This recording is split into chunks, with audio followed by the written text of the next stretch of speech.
Hello बच्चों, कैसे हो। आज जो हमारा चैप्टर चल रहा था dual nature of radiation and matter, उसका लेक्चर नंबर 4 है। तो जिन बच्चों ने लेक्चर नंबर 3 नहीं देखा dual nature of radiation and matter का, 2 नहीं देखा, 3 नहीं देखा, तो चैनल की प्लेलिस्ट में जाके चेक कर सकते हैं। और आज ये लास्ट लेक्चर रहने वाला है। इसमें हम पढ़ने वाले हैं डेविसन एंड जर्मर एक्सपेरिमेंट। मतलब ये हुआ था कि हम लोगों ने सभी ने पढ़ा हुआ है डी ब्रोगली, लास्ट क्लास हमने डिस्कस भी करा था डी ब्रोगली के बारे में। डी ब्रोगली,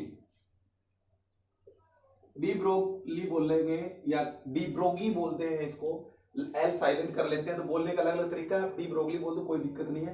तो डी ब्रोगी के अनुसार क्या हुआ था, इन्होंने बताया था कि जो हर पार्टिकल है, एक पार्टिकल वो क्या है, वेव है। यानी कि जब कोई पार्टिकल मूव करता है तो किसकी तरह बिहेव करता है, उसके अंदर एक वेव वाली प्रॉपर्टी आ जाए। चाहे हम भी क्यों ना हो, हम भी मूव करेंगे तो क्या होगा, एक उसमें वेव प्रॉपर्टी आ जाएगी। और ये बात बिल्कुल इन्होंने एक फॉर्मूला देके बताया। उन्होंने बताया भी था कि लैम्डा इज इक्वल टू होता है h/mv। उन्होंने बोला कि जो भी पार्टिकल होगा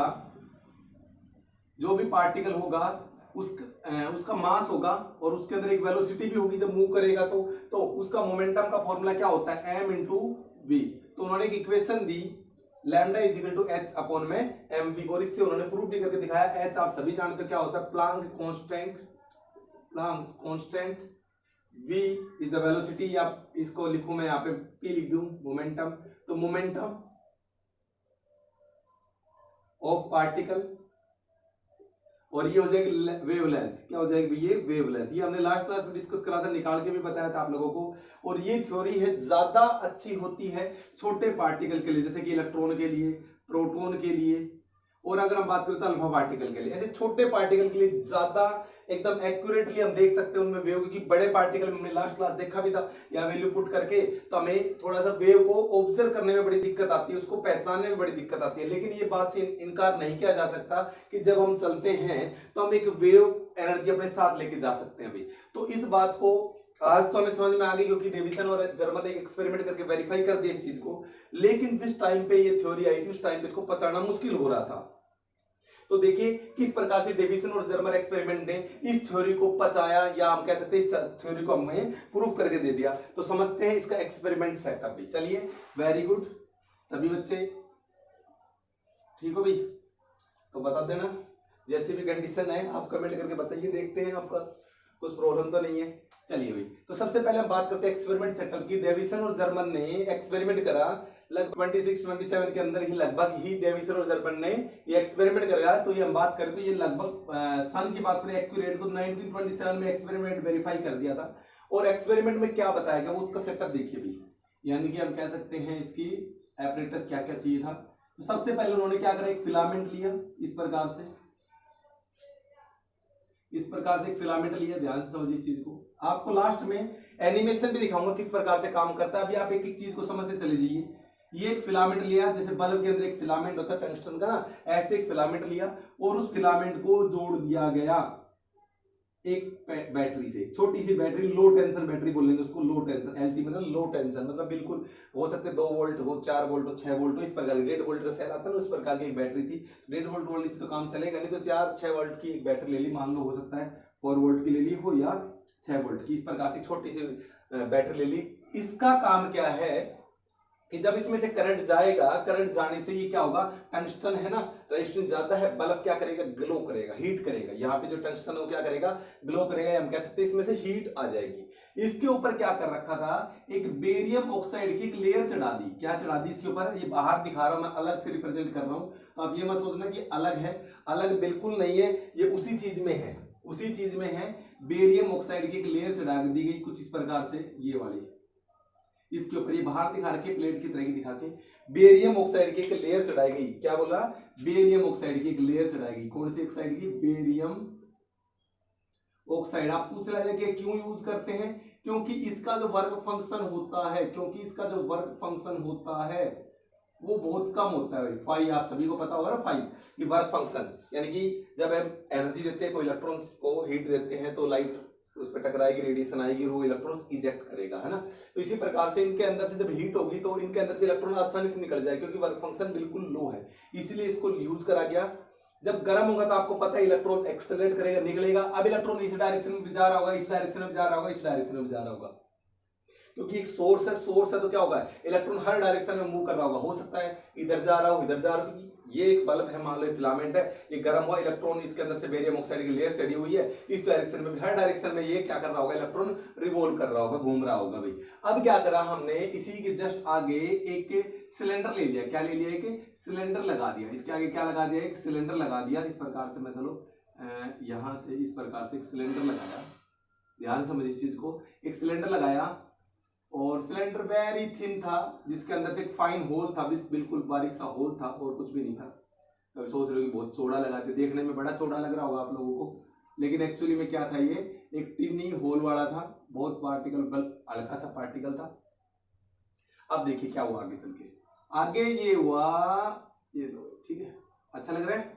चलिए इसको मैंने, इसको एक हाई टेंशन बैटरी से जोड़ दिया गया। किसको जोड़ा गया, एक बैटरी ली ताकि इसको एक पोटेंशियल दे दिया जाए, इसको जोड़ दिया गया हाई पोटेंशियल से। मान लो एक हाई पोटेंशियल ली बैटरी इस प्रकार से, और उसको हमने जोड़ दिया गया इस प्रकार से, बड़ा ये छोटा, बड़ा और ये छोटा, यानी कि प्लस, और यहां जोड़ दिया गया इस हिस्से से नेगेटिव को, यानी कि जो ये वाला हिस्सा है ना, इसको नेगेटिव से, क्योंकि एक तो प्लस है तो ये माइनस हो जाएगा, तो यानी कि ये नेगेटिव वाला हिस्से इलेक्ट्रॉन निकल रहा है, इसको नाम दिया हमने कैथोड, इस प्लेट वाले को, और इसको नाम दे दिया एनोड। समझे इस बात को, ये हो गया आपका कैथोड और ये हो गया एनोड। बिल्कुल। अब आपको पता है, क्योंकि देखो शुरुआत में इलेक्ट्रॉन हर डायरेक्शन में जा रहा था, हम चाहते थे कि वो इलेक्ट्रॉन ऐसे ना जाए, हम चाह रहे थे अब ये इलेक्ट्रॉन इधर जा रहा है। अब आपको पता है कि जब इधर जा रहा होगा तो देखिएगा, ओ माय गॉड, इधर तो प्लस प्लस प्लस आ रहा है, बहुत ज्यादा प्लस है, इसमें तो बहुत ज्यादा हाई पोटेंशियल है, बहुत ज्यादा, मतलब ये मान लो हो सकता है 40 वोल्ट हो, तो 40, 65, 60 कितना भी वोल्टेज इसके अक्रॉस लगाया गया, मतलब हाई पोटेंशियल दिया गया, बहुत ज्यादा पोटेंशियल डिफरेंस दिया गया। इससे क्या होगा कि इसको हाई पोटेंशियल मिलेगा, तो जितने भी इलेक्ट्रॉन इधर उधर जा रहे थे वो सारे के सारे एक पर्टिकुलर डायरेक्शन में मूव करने लग गए, एक पर्टिकुलर डायरेक्शन में जाने लग गए। अभी इलेक्ट्रॉन है एक पर्टिकुलर डायरेक्शन में जाने लग गए भाई, इस प्रकार से यहां से देखेंगे तो एक इलेक्ट्रॉन एक पर्टिकुलर डायरेक्शन में जाते हुए आपको दिख रहे होंगे भाई, समझ रहे हो। इसी प्रकार से यहां से गए और यहां से ऐसे ऐसे करके निकले, इसके अंदर से निकले, एक बीम की तरह काम करने लगती है। एक बीम गया, जैसे लाइट फैल रही थी, अब एक पर्टिकुलर, जैसे रे की बात होती थी, रेडिएशन की बात होती थी, ऐसे इलेक्ट्रॉन एक रेडिएशन की तरह जाएगा और जाएगा यहां से इलेक्ट्रॉन, क्योंकि ये फास्ट करवा देगा, क्योंकि जितना आप पोटेंशियल ज्यादा दोगे उतना ही ये फास्ट इलेक्ट्रॉन मूव करेंगे। ठीक है भाई, यहां से जो इलेक्ट्रॉन निकल रहा है इस डायरेक्शन में जा रहा है। और उसके बाद में क्या करना है, एक निकल का क्रिस्टल लिया गया। क्या लिया गया भैया, कि निकल का क्रिस्टल लिया गया। तो यहाँ पे एक निकल का, यहाँ पे इलेक्ट्रॉन जा रहा है ऐसे, ये इलेक्ट्रॉन जा रहा है ऐसे, यहाँ इलेक्ट्रॉन जा रहा है। उसके बाद में क्या करा गया है कि निकल का क्रिस्टल लिया गया। क्या लिया गया, एक निकल का क्रिस्टल लिया गया। मान लो ये क्रिस्टल ऐसे लगा दिया गया यहां से, ध्यान समझ लो, ये क्या है, निकल का क्रिस्टल है भाई। क्या है, निकल का क्रिस्टल है, समझ गए इन बातों को। निकल का क्रिस्टल है, यहां से आएगी, टकराएगी, इससे टकराने के बाद में ये जाएंगे डिफरेंट डिफरेंट रैंडम डायरेक्शन जाएंगे। तो हमने क्या करा, यहाँ पे एक घूमने वाला स्केल लगा दिया, एक मूविंग स्केल लगा दिया, कुछ इस प्रकार से। भाई किधर भी लगा सकते, ऊपर नीचे कहीं पे भी लगा लो, आपको जहां अच्छा लगे। इस प्रकार से हमने क्या कर दिया, एक लगा दिया। और इसके ऊपर हमने एक डिटेक्टर लगा दिया। क्या लगा दिया, एक डिटेक्टर, जो कि इलेक्ट्रॉन्स को डिस्कवर करेगा, बताएगा कि भाई ऐसा इलेक्ट्रॉन है। ये लो, ये एक डिटेक्टर लगा दे। मान लो यहाँ से टकराया इलेक्ट्रॉन और यहाँ से ऐसे करके आ गया, यहाँ आ गया, और इससे जुड़ा हुआ है गैल्वेनोमीटर, जो कि करंट के बारे में बता देगा। इतना सा बात है। इसको क्या बोलेंगे भाई, डिटेक्टर बोलेंगे। क्या बोलेंगे, डिटेक्टर। क्या डिटेक्टर है ये, इलेक्ट्रॉन डिटेक्टर है ये, डिटेक्टर ऑफ इलेक्ट्रॉन। समझ में आ गई। चलिए, तो यहाँ से हम एक ही दिखा रहा हूं मैं, यहाँ पे एक का ही चक्कर है, बाकी बहुत सारे डायरेक्शन में जा रहे हैं। हम ये समझेंगे कि यहाँ से ज्यादा नहीं जा रहा है, यहाँ से एक रेंज जा रही है हमारे पास एक एक, क्योंकि ये एक्सपेरिमेंट एक एक इलेक्ट्रॉन को भी करके देखा गया। यहाँ पे कुछ फिल्टर लगाया गया जिससे ज्यादा इलेक्ट्रॉन नहीं गए, और ज्यादा इलेक्ट्रॉन नहीं गए, तो एक एक इलेक्ट्रॉन करके देखा, तब भी इसको हमने इसको मूव करवाया, तब भी वही प्रोसेस दिखा रहा था जैसे कि पहले दिखा रहा था। अब क्या करा गया, इसको देखो, इस मूविंग को जो आपका डिटेक्टर है, इसको क्या करना है, ऐसे ऐसे घुमाया स्केल के अकॉर्डिंग, तो अलग अलग एंगल पे अलग अलग चीजें मिली है। क्या बताया कि जैसे जैसे इसको घुमाएंगे, क्योंकि ये तो हर डायरेक्शन में मूव कर रहा होगा, तो बहुत सारे पार्ट है, कुछ इधर जा रहे होंगे, किधर जा रहे होंगे ना, एक पर्टिकुलर एंगल पे। तो क्या हुआ वो चीज समझिए। द एक्सपेरिमेंट वाज, क्या लिखोगे, the experiment was performed by varying voltage. समझ रहे हो कि जो एक्सपेरिमेंट जो परफॉर्म किया गया था, वेरी करवाया गया वोल्टेज को। कहां से कहां तक, वो देखिए, from 44 voltage to 68 voltage. But it is observed क्या ऑब्जर्व करा गया एट 54 वोल्टेज ये ऑब्जर्व करा गया कि 54 वोल्टेज पे जो इंटेंसिटी थी ऑफ इलेक्ट्रॉन वो क्या थी भाई, मैक्सिमम थी। क्या थी, मैक्सिमम थी। दूसरी अगर हम इस एंगल पे बात करें तो फाई होगा 50 डिग्री भाई, कितना होगा 50 डिग्री, ठीक है भाई। तो कितनी डिग्री होगा 50 डिग्री। देखो इस चीज को आपको दिमाग में बैठ जाना चाहिए कि एक्सपेरिमेंट को हर जगह मूव करा गया तो देखा गया कि अगर मैं यहाँ पे इंटेंसिटी ऑफ इलेक्ट्रॉन के लिए ग्राफ भी बनाऊं तो कुछ इस प्रकार से ग्राफ बनेगा। ये आपको दिखाएगा इंटेंसिटी को, ठीक है, ये एंगल है। तो अगर आपने देखा तो इस प्रकार का ग्राफ बनेगा कुछ इस प्रकार का जाके यहाँ पे।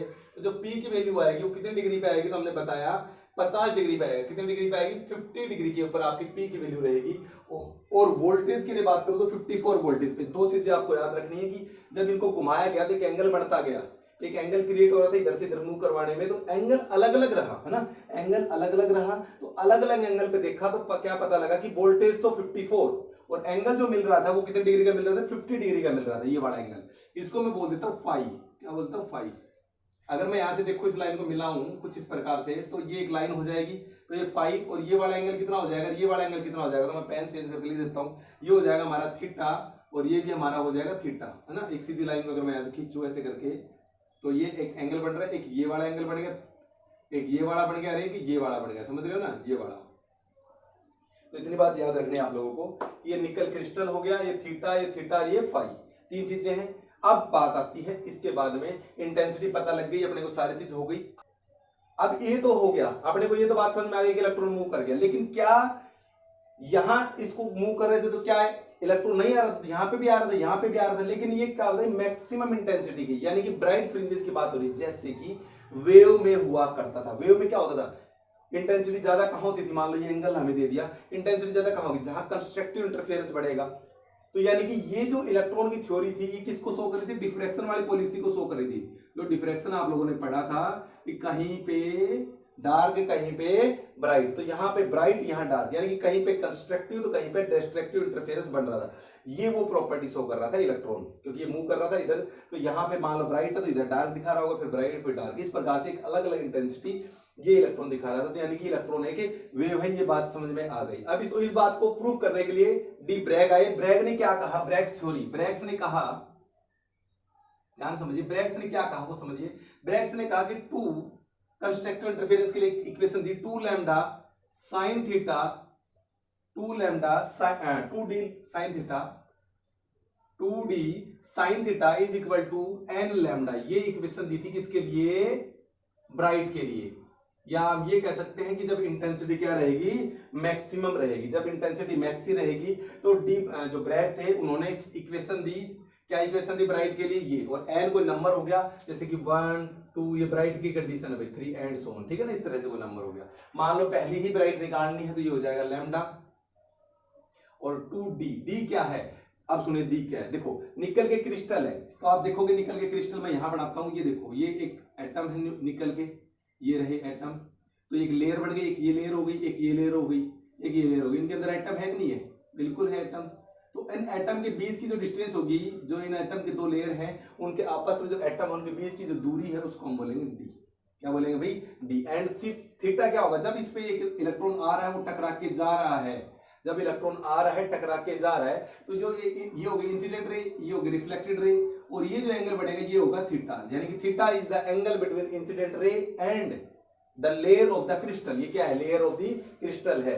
तो डी वो चीज होगी, लिख देना साइन थीटा हो गया। अब मैंने बात करते हैं 2d, डी कितनी है तो याद कर लेना, डी स्मॉल डी कितनी है, 0.91 एंगस्ट्रॉम होगी भाई, कितनी होगी 0.91 एंगस्ट्रॉम होगी डी। किसके लिए भाई, डी 0.91 होगी एंगस्ट्रॉम, किसके लिए है, तो आंसर है निकल क्रिस्टल के लिए। ये कैलकुलेट करके बता दिया हमें, और यहां पे वैल्यू पुट करी, क्या आया 0.91 मल्टीप्लाई में साइन थीटा। थीटा तो कितने डिग्री का है तो देखिए फाई हमारे पास 50 डिग्री का, तो यहां से समझिए ये रहा थीटा, ये रहा प्लस में फाई, फाई तो चाहिए अपने को, तो हम थीटा निकालना। थीटा क्या बताया था अभी समझिए, थीटा है इंसिडेंट रे, यानी कि ये रहा इंसिडेंट रे, मान लो ये आई है, इसके और किसके लेयर के बीच में, तो ये री लेयर है ना, इसके बीच में एक एंगल बढ़ रहा होगा, यानी कि इसको हम क्या बोलेंगे, थीटा बोलेंगे। तो थीटा निकालना है। तो ये फाई है, फाई कितना है, 50 डिग्री का, हमने लिख रखा फाई 50 का है।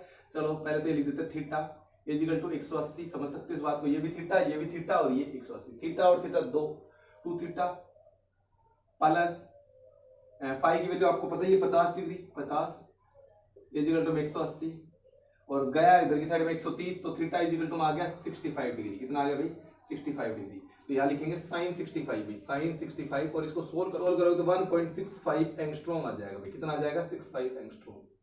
ये ब्रैग्स ने साबित करा, इसी इक्वेशन को ब्रैग ने दिखाया कि ब्रैग ने एक इक्वेशन दी ब्राइट फ्रिजेस के लिए 2d sin theta is equal to n lambda, n is the number and 2 है, d की वैल्यू निकल क्रिस्टल के लिए कितनी होती है, देखो इंटर एटॉमिक सेपरेशन, यानी कि दो एटम्स के बीच में, दो मॉलिक्यूल के बीच में बीच की दूरी है वो d है, तो 0.91 एंगस्ट्रॉम थी। यहाँ रखी sin 65 हमने निकाल दिया भाई। देखो ये पूरा एक लीनियर है, theta plus phi is equal to 180 degree और ये हो गया 2 थीटा हो जाएगा और 50 था, ये हमारा दे रखा था और यहाँ वैल्यू पुट कर theta is equal to 65 degree angle आ चुका है। तो हमने ये निकाला। अब हम बात करते हैं डी ब्रोगली हाइपोथेसिस से। अब according to de Broglie hypothesis, according to de Broglie या ब्रोगली भी बोल दो आप लोग, हाइपोथेसिस